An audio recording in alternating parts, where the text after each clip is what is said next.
It's Tough Times Radio with the homeless teacher, Tom Redmond. Good evening, Mr. Mayor, members of the commission. My name is Thomas Redmond, and my address is listed on the form. The reason that they're upset is this shelter was shoved down their throat. You have no idea how many days actually can go by that I don't use my voice. I'm not heard. I'm not seen. And now, Tom Redmond, the homeless teacher, on Tough Times Radio. Hey, Mia, how are you today? Great. How are you, Tom? I'm ready to do the show today. I'm very excited about our show because every week, if you haven't joined us before, every week we do our show from our flagship station, WELE 1380, The Cat in Ormond Beach, Florida. But you can listen to us, and you may be listening to us in many cities all throughout the state. Today, Mia, I'd like to welcome our new affiliate, News Radio 105.7 FM and 1490 AM WTTB in Vero Beach. Now we're going to be talking about stuff that's happening in Indian River County, and we're going to be talking about stuff that's happening in Volusia County, and we're going to be talking about stuff that's happening all over the state, and I'm excited. How about you? Very excited, and a quick shout out to everybody in Vero Beach that's listening. We're glad to have you listening to us.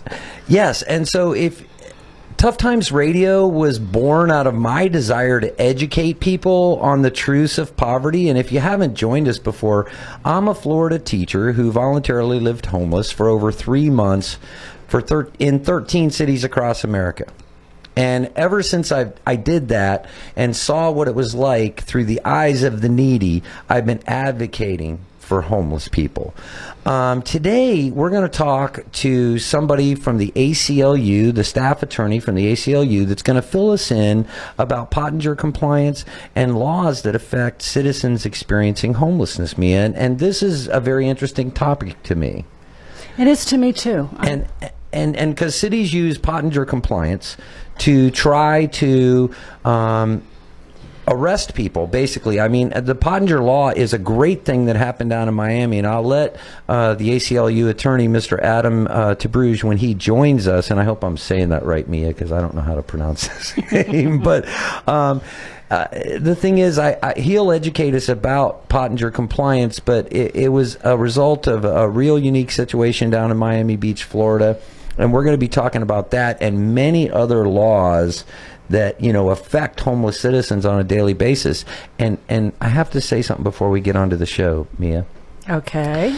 I have to give a big shout out to the National Coalition for the Homeless because I saw that they tweeted out a link to our show just before we went on the air tonight. Great. That's pretty awesome, and I'd like to thank the National Coalition.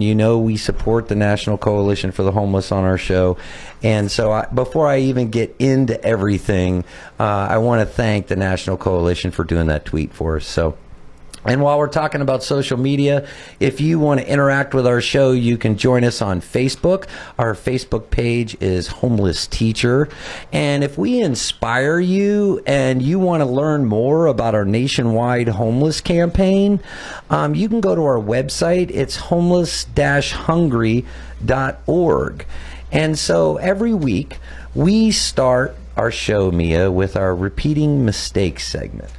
And our repeating mistake segment is, one of the reasons we don't solve homelessness throughout the nation is the fact that, cities make the same mistakes over and over, Mia. One city will put in parking meters and tell people don't give to panhandlers and it won't be a success, and the next city will do it anyway.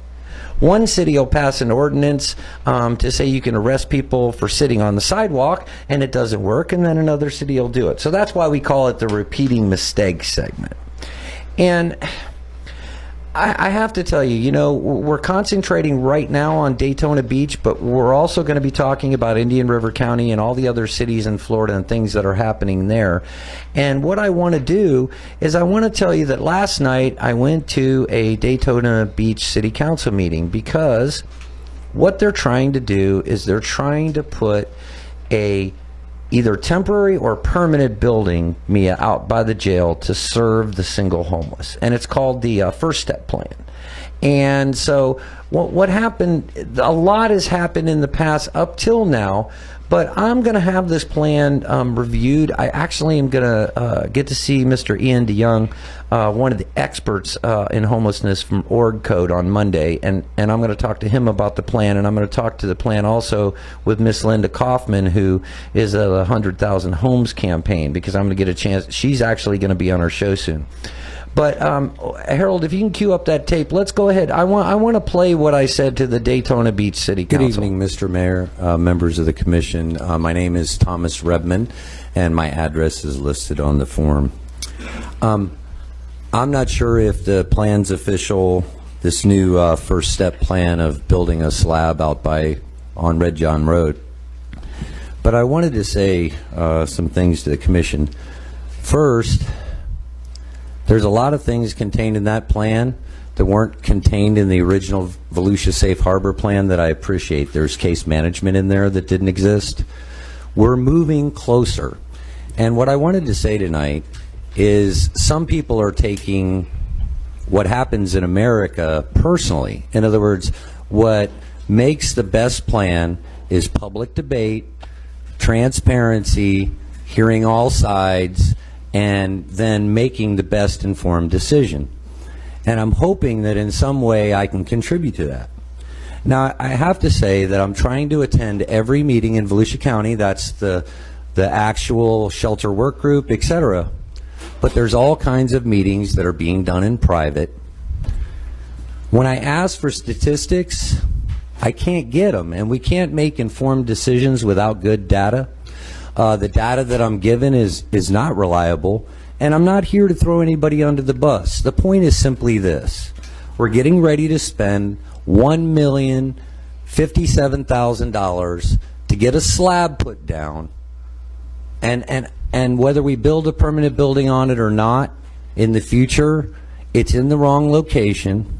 We're not doing the right thing again, and I really wish we would stop talking about Dr. Marbut. Because Dr. Marbut has been proven throughout the nation by every homeless service organization on the planet that he is a jail diversion specialist, not a homeless expert. I told you that in November 2014, and as I read the plan, the first thing is Dr. Marbut says, all of his data, I offered $1,000 here that anybody could prove his data was true. All of his data is false. And here we are thinking of 250 beds when we have less than 600 total single adults. So I really wish we would start doing things in the open and stop doing things in the back door. So that's what I said to the Daytona Beach City Council last night, Mian. Did you hear that I had previously said to the City Council that anybody that could prove that Dr. Marbut's statistics were real, I would give $1,000. I don't see you writing a check anytime soon. Well, actually, I took 10 $100 bills to the meeting, and I'll just say this on the radio. I'm going to offer that again. Okay? $1,000 to anybody that can prove Dr. Marbut's statistics contained in the Daytona Beach report are accurate.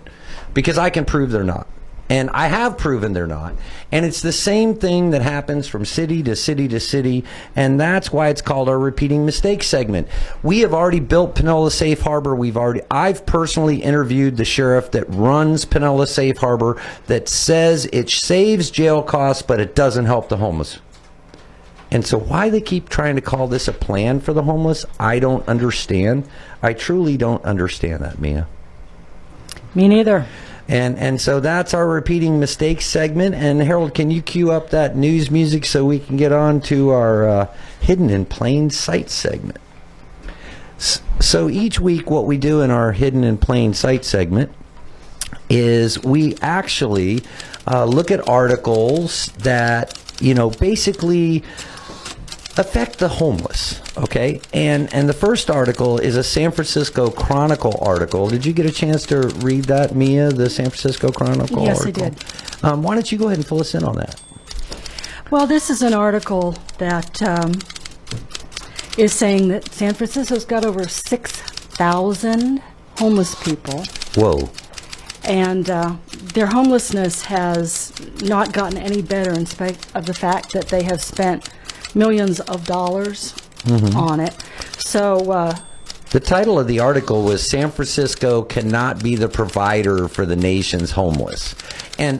And Mia, you know what that says to me is they're thinking that there's a myth out there that if there's great homeless services, the homeless will flock to it. You know, they say that. Dr. Marbut actually said that to the city council here. You know, everybody comes down here because of the beautiful weather, and if you have good homeless services, you know, then you know, everybody's going to come here. But you know, the truth is this. Let's start with this. I'm going to give you my opinion, Mia. I'm sorry to interrupt. You know how I talk too much. Yes. I always talk too much. But first of all, everybody has the right to move freely throughout the United States. Should the homeless have a different right than that? If they wanted to move, I'm just saying. Shouldn't they be allowed to move to wherever they want? I mean, most people move in different places in their life, right? right. So just because they're homeless, should we remove the ability for somebody to move from place to place? Absolutely not. Okay, well, there we go. We're on the same. So let me say this too. All the data shows that basically people that receive services from the government, you know, we do a point in time count and we do all kinds of forms when we give people services. Most of them, if not the vast majority, and I don't have a statistic nationwide, but the vast majority of them are receiving services from the city they live in. There is no evidence of mass migration. There is no research that shows if you build it, they will come. It doesn't, and the statistics don't bear that out. And I'll say that weather is a factor. People do come south when it's warm, and that's whether you're homeless or not, or in the winter come to a warm place, you know. But there's no evidence that in any way, shape, or form that proves the homeless migrate for better weather. Now, let's talk about the fact that they don't have resources, so they just can't jump on a bus and go where they want because they hear it has good homeless services. So this article was intimating, Mia, that if you have good homeless services, they're all going to come to you. And that's not the case in any way, shape, or form in my eyes. What do you think? I think it's baloney. I think it's baloney, too. Can we get on to some positive news? Please. Let's do that, because I have to tell you that the next story we're going to talk about is a New York Times article.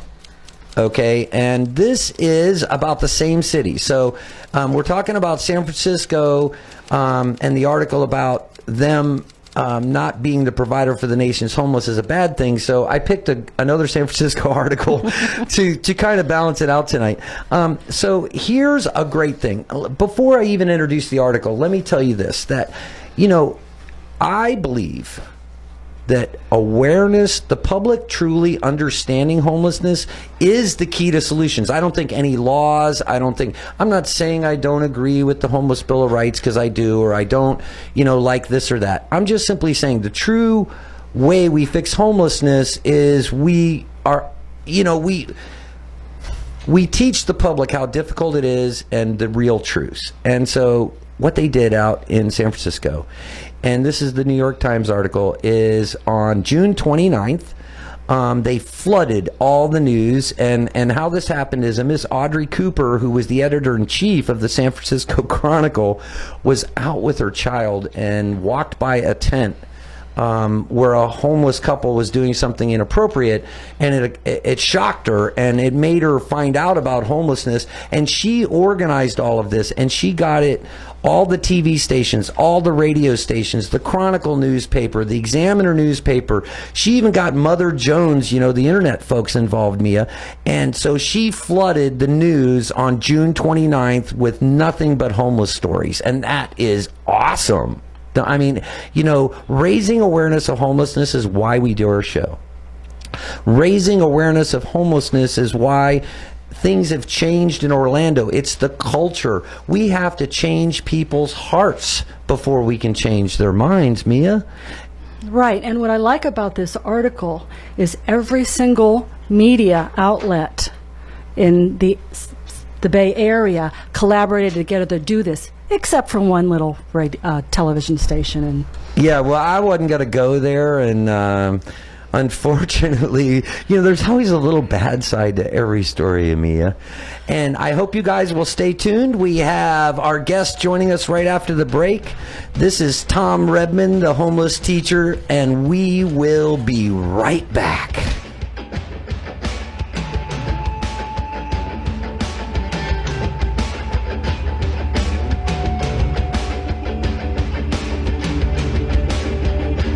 Become a freedom fighter. Join the ACLU.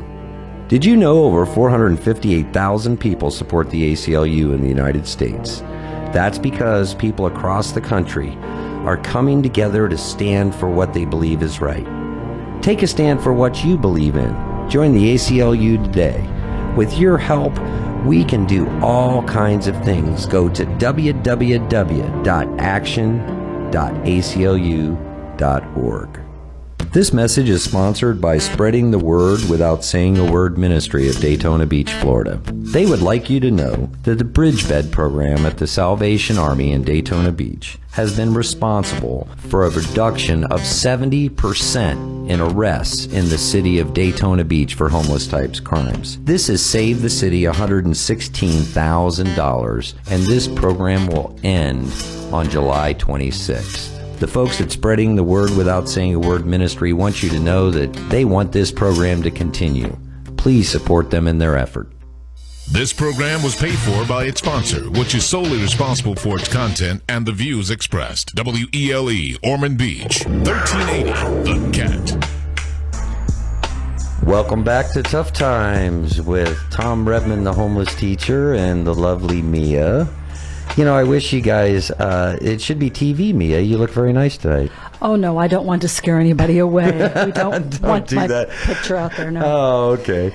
Hey, it's time for us. I am really looking forward to introducing our guest today. Our guest, Mr. Adam Tabrouge. Are you on the phone, Adam?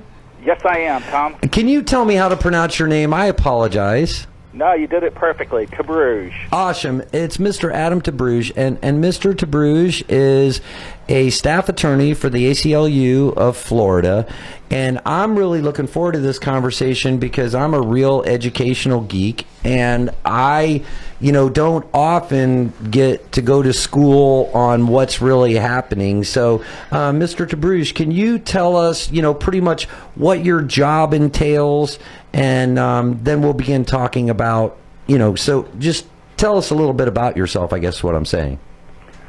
Well, Tom, I've worked as a criminal defense attorney for over 30 years, and last year I found out that the ACLU of Florida was looking to hire an experienced criminal defense attorney to work on criminal justice reform. And I wanted to join the ACLU, which is our nation's longest-serving and strongest-serving civil rights organization, to really help try and bring about policy changes throughout the state of Florida.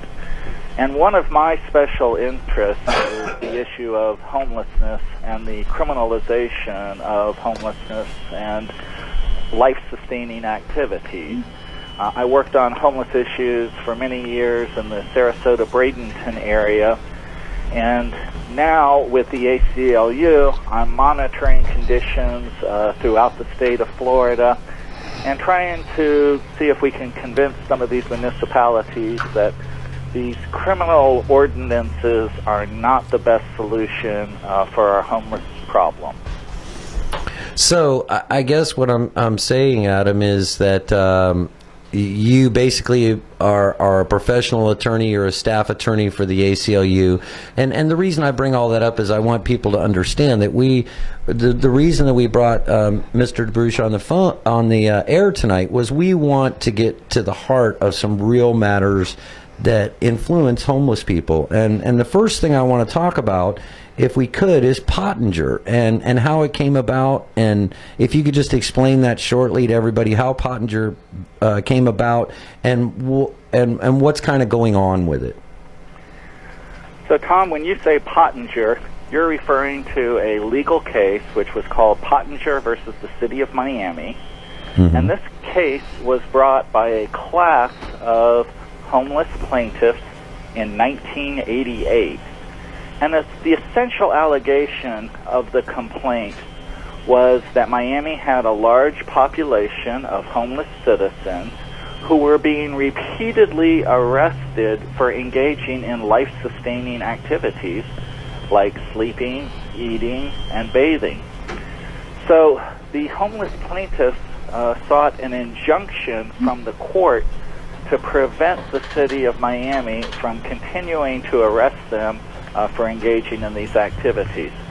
The case had a really long and tortured legal path, as these things do. Yeah, Judge Atkins had his hands full. He really did.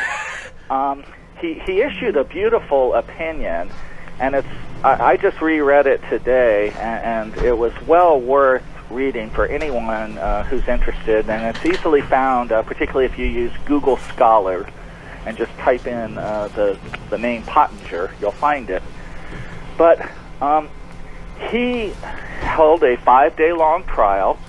He heard from experts in homelessness. He heard from the people of the city of Miami who had passed these ordinances, and he granted most of the relief that was requested. That is, the homeless plaintiffs won their case.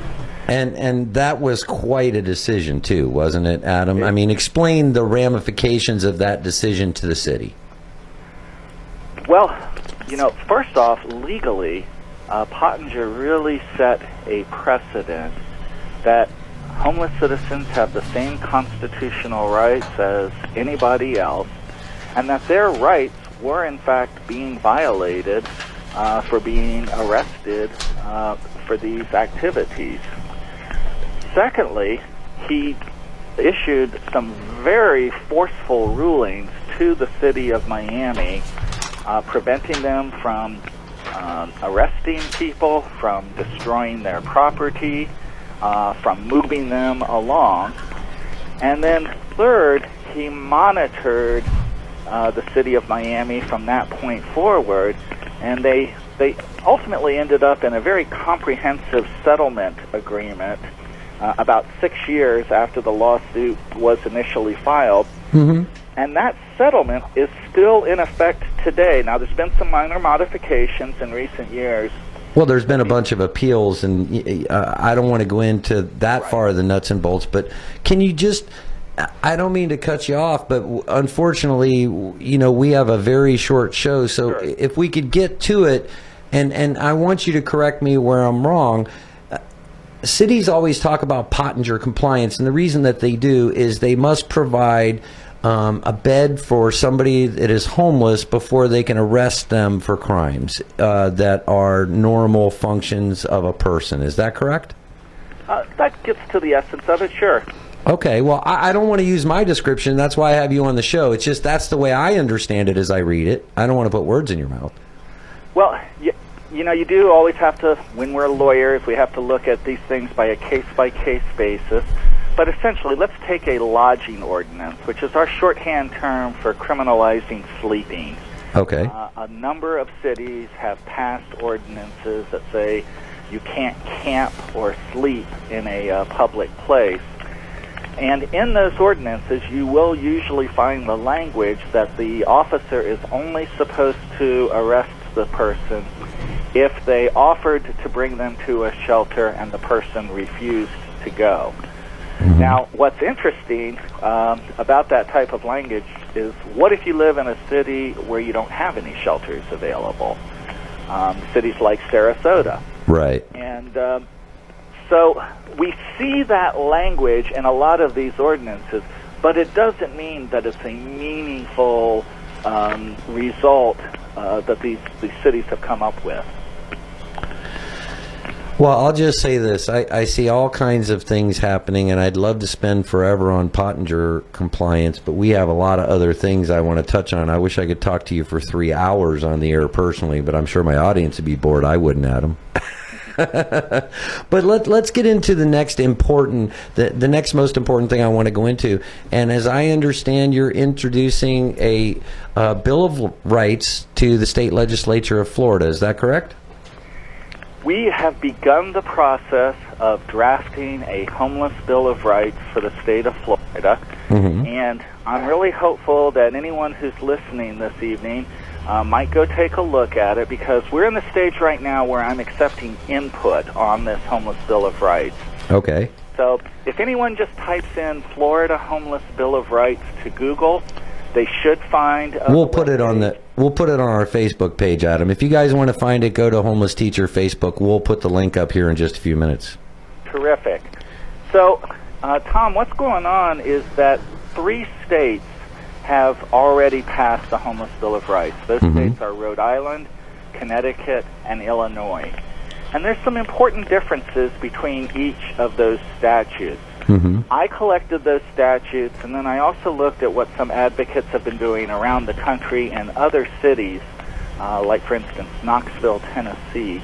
And I tried to draft a Homeless Bill of Rights for Florida that would be comprehensive and enforceable, that would empower homeless citizens and discourage municipalities from criminalizing innocent conduct. We have been working on this for several months, but like I say, I've just posted the draft within the last month, and I am interested in input or endorsements from advocates around the state of Florida. Well, I'll say this. If you can go to Homeless Teacher on Facebook, and you can find that link in just a minute. And I'll say we only have a few minutes left, and I want to touch on Bell versus Boise. All right.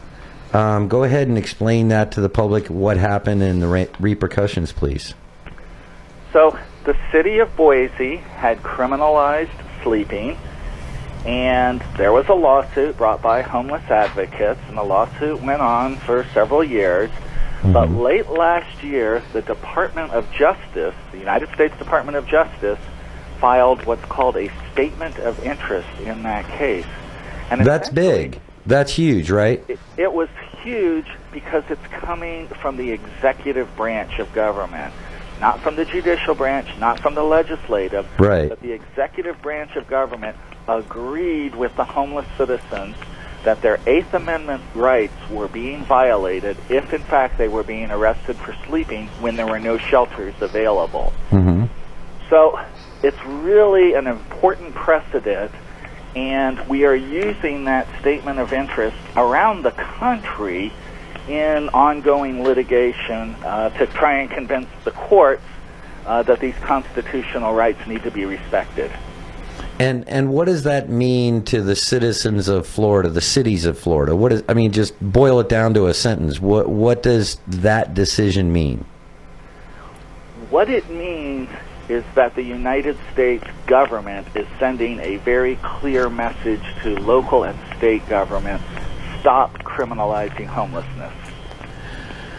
Well, I have to tell you that I was talking to Executive Director Megan Hustings of the National Coalition today, and her criminalization guide will be coming out very shortly to Mr. DeBruge. So that's going to be a ton of data. I can't wait to read that also in relation to, we do so many things in so many cities and it doesn't work, and then we do it in another city and it doesn't work, and we do it in another city and it doesn't work. Why does that keep happening? Well, despite the internet, people in Florida don't necessarily pay attention to a court case out of Idaho. Right. So, there's an ongoing campaign that's getting ready to launch later this year that's called Housing Not Handcuffs. And it's going to be an attempt to bring us all together around these issues and to spread the word throughout the 50 states and throughout all of our local communities about people's rights and about the failure of these criminalization laws. Well, we're going to have to go to break in a few minutes, not right away here. We got a couple of minutes, but will you stay for the next segment? Because we have a lot more to talk about, Adam. I will absolutely stay, Tom. And I want to say that those of you that are joining us for the first time in Vero Beach, we got to keep giving Vero Beach a shout out, don't we, Mia? Absolutely. I mean, we just got, Mr. DeBruge, we just got joined by a new affiliate, WTTB, in Vero Beach. So I just wanted to take a second to give them a shout out. And I also want to give a shout out to today's show sponsor, Spreading the Word Without Saying a Word Ministry, who is really highlighting what's going on here at the Salvation Army. And we'd like to say thank you to that organization for sponsoring us. And so, did you have any questions, Mia? We got a minute or so. Go ahead and dig in. I don't have anything that he can answer. In a minute. In a minute. No, I know what you mean. And Adam, so I'm going to stall here for a second. We're going to go to break. We thank you so much for joining us, and we'll be right back. This is Tom Redman, the homeless teacher.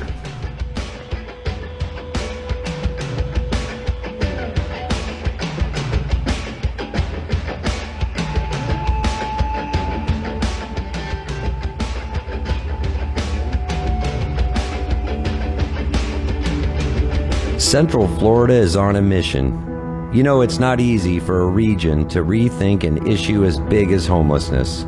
But for the last 3 years, Central Florida has been on a journey to shift the momentum in favor of change. It's happening, and they need your help. Go to www.rethinkhomelessness.org. You can advocate, you can donate, you can volunteer. Get involved. This message is sponsored by Spreading the Word Without Saying a Word Ministry. They would like you to know that the caseworkers at the Salvation Army Bridge Bed program in Daytona Beach have assessed 335 citizens experiencing homelessness in 5 months. The results of this may surprise you. 43.85% of these folks had mental health issues. 48.7% had severe physical medical issues, and 281 people have both mental health issues and substance issues. We need help for these people. The Bridge Bed program at the Salvation Army is providing it, but the city is closing it down on the 26th of July. We need to stop this. Please support Spreading the Word Without Saying a Word Ministry's efforts. We're all affected by homelessness, whether you've been there yourself or have neighbors living on your sidewalks. Homelessness is not acceptable, and the National Coalition for Homeless needs you to add your voice to the millions standing up for housing and economic justice. Visit www.nationalhomeless.org to learn more, or find us on Facebook at facebook.com/National Coalition for the Homeless, or Twitter at NTL_homeless. Contribute, advocate, reach out, and educate. Join us at ending the epidemic of homelessness in America. This message is sponsored by Spreading the Word Without Saying a Word Ministry of Daytona Beach, Florida. They would like you to know that the Bridge Bed program at the Salvation Army in Daytona Beach has been responsible for a reduction of 70% in arrests in the city of Daytona Beach for homeless types crimes. This has saved the city $116,000, and this program will end on July 26th. The folks at Spreading the Word Without Saying a Word Ministry want you to know that they want this program to continue. Please support them in their effort. This program was paid for by its sponsor, which is solely responsible for its content and the views expressed. WELE, Ormond Beach, 1380, The Cat. Welcome back. I like that music, Mia. It sounds good, doesn't it? Yeah, it does. You're over there dancing. That's not fair. Mr. DeBruge, you still with us? I'm still with you. Awesome. If you're just joining us, with us on the phone is Mr. Adam DeBruge. He's the A staff attorney at the American Civil Liberties Union of Florida, and we're talking today about laws that affect citizens that are experiencing homelessness here in, well, actually, it affects everybody throughout the country, doesn't it? Absolutely, it does. And- Communities all across the nation are struggling with this issue. And we touched on Pottinger, and I want to remind people now that we've come back from the break, there is a proposed Florida Homeless Bill of Rights on the table. You can find that on our Homeless Teacher Facebook page. It's up there, and you can read it. And Mr. DeBruge was looking for some input. And then I am, and you know what? I really need help from around the state of Florida. I need to hear from activists in the Panhandle, in Northeast Florida, in South Florida. We need to be able to go to the legislature and show that this is a well-thought-out proposal that has the support of compassionate citizens from around the state. Well, some just came to my mind, Adam, because have we crossed the bridge and talked to any of the folks that are, because Mr. Andre Bailey pushed that legislation through, and like it or not like it, I mean, I believe me, I've heard both sides about the bill that Governor Scott just signed. I forwarded you that stuff, didn't I? You didn't, and I didn't have a chance to go research that on my own. Oh, my fault. I get all right. busy. But have we touched base with anybody on the other side? And what I mean is like Mr. Bailey or any of the folks in the coalitions, or not the advocate side, but the people in the homeless business side? Well, part of our strategy going forward is to try and address the continuums of care throughout the state. And perhaps that has some of the folks that you're talking about as part It of does, that. yeah. That's exactly who I'm talking about, right? And because we need those kind of folks on board so we can get this pushed through. Because I did go to your page and I did read the entire thing word for word, actually more than once, just because I was a little confused in a couple of spots. But it's something we need to do, express to every citizen in the United States formally. Because they're obviously, I don't know if it's because of society or whatever, they're not getting the message that citizens experiencing homelessness are citizens, and they're citizens first, and they should enjoy every right any other American does. I agree, Tom, and that's how I'm trying to word the Bill of Rights as well. It's not that homeless citizens get any special privileges. It's that all citizens share the same rights, the right to travel, the right to have medical care without, regard to your status as homeless or housed. We all have these certain rights, and you should not be discriminated against just because of your housing status.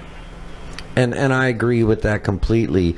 Is there anything else that you want to touch on before we move on to our next subject that we didn't cover so far when it comes to the Homeless Bill of Rights or anything before we move on? No, but if people do go to that webpage, my contact information is on there, and I'd really enjoy hearing from anybody who's got any input at all on this subject. And I did already post that on the Homeless Teacher Facebook page, so you should be able to find it there. Let's go in and talk about what's happening with the new court opinion, in regards to taking homeless people's property. One of the references that you sent me was very interesting. It was a U.S. District Court of Appeals from the Ninth Circuit, right? Yes, sir. And that case was out of 2012. Right. And, as I reread Pottinger today, I saw that Pottinger was dealing with some of these the exact same. I apologize. Mia, hit me again when I talk over the guest. I all the time talk, but I agree with you, Adam, that I thought the same thing because, I did the same research you did before we had this conversation. That's right. And, Pottinger was addressing this problem of homeless persons' possessions being thrown out by municipal authorities. And one thing that's been made real clear, both in Pottinger and then in the Lavin opinion, which is the one out of the Ninth Circuit, is that this is not abandoned property. This is not litter. This is people's whole life and their whole possessions, and it's usually pretty readily identifiable that these possessions are of some value. And so, essentially, the city has a duty not to take people's possessions away without giving them an opportunity to get their property back.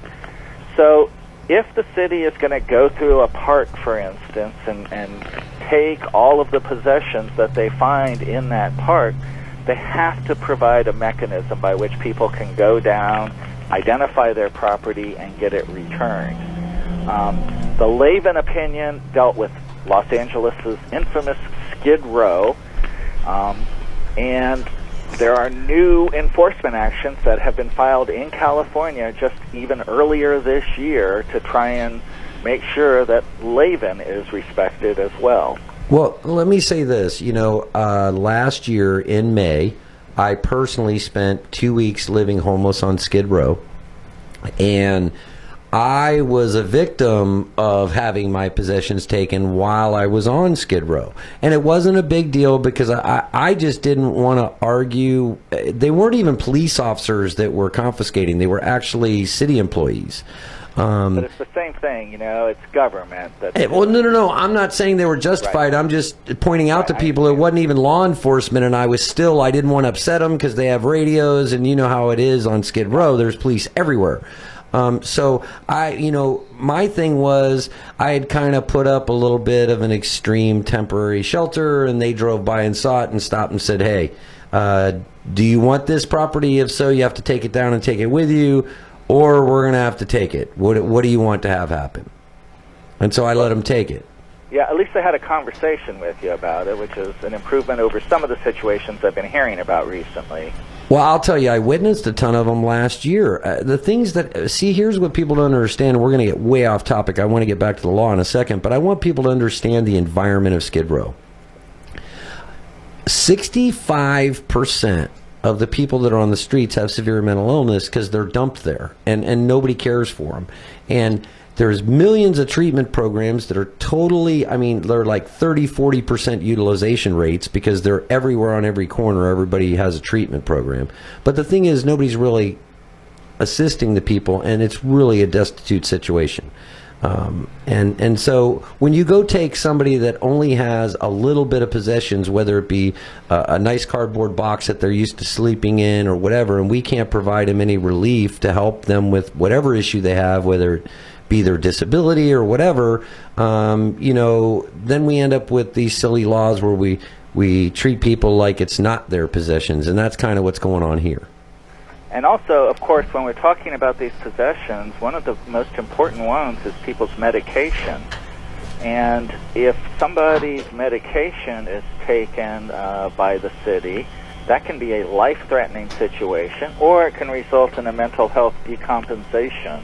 Definitely, and the ID too is the other thing I want to point out, Adam. That is like taking away somebody's life if you don't return their ID, because they can't do a darn thing. We have got to address that identification issue in the state of Florida, and that feels like low-hanging fruit to me. That feels like something where there ought to be solutions. I know we've explored some of that in the past, but right. I agree with you that that's essential. Yeah. So let's get into, so what did this decision actually mean? What should cities do if they want to take people's belongings? What steps does this require them to take now? According to what I read, it's pretty extensive what the city has to do. I know the city of Los Angeles spends a ton of money putting belongings away, right? They have to store the belongings properly. They have to put a mechanism in place by which the belongings can be retrieved. If they're going to go through a park and do a big sweep and collect all of the property that's in the park, they should give notice ahead of time so that folks have an opportunity to get their possessions out of the way. Mm-hmm. Really, a lot of this is just common sense. It's all common sense, Adam. What's not common sense? And a lot of it could be avoided if the cities would just start thinking creatively and start providing some safe zones and some areas where property can be stored safely. A lot of these issues are what I call the collateral consequences of homelessness, mm-hmm. and they're fairly easily addressed with some good creative thinking. Right. Well, I have to say that what, Mia? What? Just trying to keep you nice and calm. Why am I getting excited, Mia? Just a tad. Oh, sorry, Harold. I don't know. I guess maybe I'm acting out. What am I doing wrong, Mia? Tell me. Okay, get going. You're smiling now. Go okay, ahead. I'm smiling now. I don't know. See, let me explain something. Why they're saying to you, you can't see, this is not television, but when I start talking about my homeless experience, people don't understand. It's like being at war, and I equate it. Being 23-year military personally, I equate being homeless to surviving on the battlefield, and people don't understand what it feels like to only have 2 or 3 hours of sleep a night. And if you do that for a couple of nights, the effects that has on you, and sleeping on the concrete, which sucks the life out of you, and they don't understand. We can't expect people on the street to make good decisions because they're not in a position that any human is that much of a superhuman, Adam. And so. Well, Tom, I think it's really important that you had those experiences and now are relating those to a larger audience. Whenever I've worked on homelessness issues, I've really felt it important to get input from citizens who are experiencing homelessness, because those of us otherwise can't really understand what they're going through. So you're really doing a service by relating those facts. Well, I'll tell you, my wife, I hope she's not listening because she's probably going to kill me. But, my wife has been very tolerant because I did go and took an entire year off teaching. We went without my salary, which is not much when you're a teacher, but and I did go do that for 98 days. And, I didn't really experience the mental anguish of homelessness because I always knew there was a way out. I could always quit. So I did kind of pretend go homeless. I never try to say that I've experienced what a homeless person experienced. But I'll tell you, man, it was horrible. And that's why it's great that we're talking about all these things that we're doing to people, because for some reason, communities thinks it's okay not to consider citizens experiencing homelessness as citizens. Why is that? Why are people why is it okay to treat people totally prescriptively and make them sleep on the floor and say they should feel okay about that? I think, unfortunately, that humanity gets overlooked in these situations. Government officials will sometimes look upon homeless citizens as a problem to be solved, as opposed to citizens who are in need of help, like all other citizens. They're a result of the problem. They are not the problem. Exactly. They're a result of poverty. They're a result. The number one reason people are homeless is loss of a job. Yeah. And so people just have misconceptions because for some reason that small percentage of citizens that are homeless, that are the panhandlers, that are the ones bothering people, or that kind of, they think that's what homelessness is, and that's what we try to combat on our show. Well, I'm glad that you're doing so, because I've met homeless citizens from all walks of life. I've met homeless women and children. I've met homeless elderly citizens, and each one of them has a wonderful story to tell, and is somebody that can be helped if we just put our minds to it. Well, guess what? We have to go to another break, but would you like to make a homeless teacher show history? How so? Well, I've never had a guest on for all 3 segments, have I, Mia? No. I never honestly have, but I'm so geeked out about these laws. If you could hang around with us, we have to, pay the bills, Mr. TeBruge. And so, will you mind sticking with us one more time? Yeah, I'll stick with you one more time. Thank you so much. This is Tom, the homeless teacher. We'll be right back.